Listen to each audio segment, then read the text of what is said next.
Y'all, this is literally not even about like people being conspiracy theorists or victim blaming.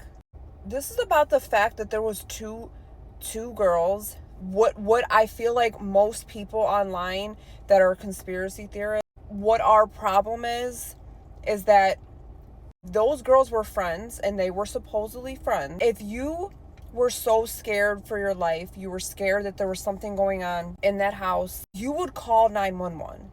The only way you would not call 911 is if you didn't have a phone. You had no physical way to call 911. Scared, is so traumatized, she couldn't call 911. She ran down to her friend's room and they locked themselves in the room.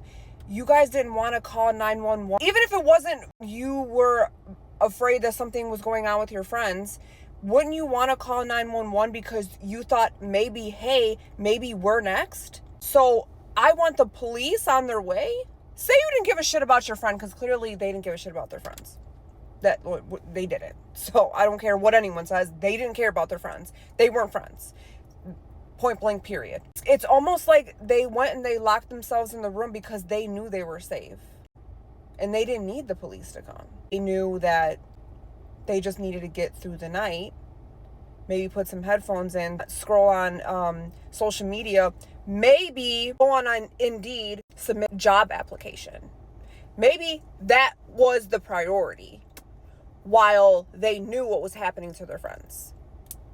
And they decided to scroll on social media. I also feel like, there was this girl that commented on one of my videos and was like, when Dylan was saying that she heard a man say, "It's okay, I'm here to help you." And one of my comments said something like, I think that it was him talking to Dylan, basically saying, "I'm here to help you." And they said something along those lines. It kind of triggered something in my brain. I'm just like, wait, like that would make sense because it wouldn't be her lying. I feel like he came to clean up, to help clean up. Maybe Dylan didn't know that he was there to help clean up. So she opened her door, seen him. And that's when he said, "It's okay, I'm here to help you." And that's when she ran downstairs, locked herself in the room, and let them do their thing, their cleanup.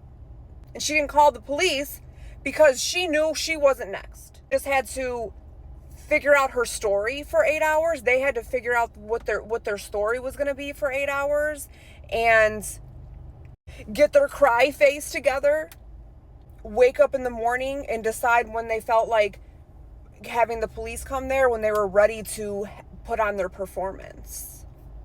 Dylan was outside hysterical talking to the police. Honey, you told the 911 operator that your friend was passed out.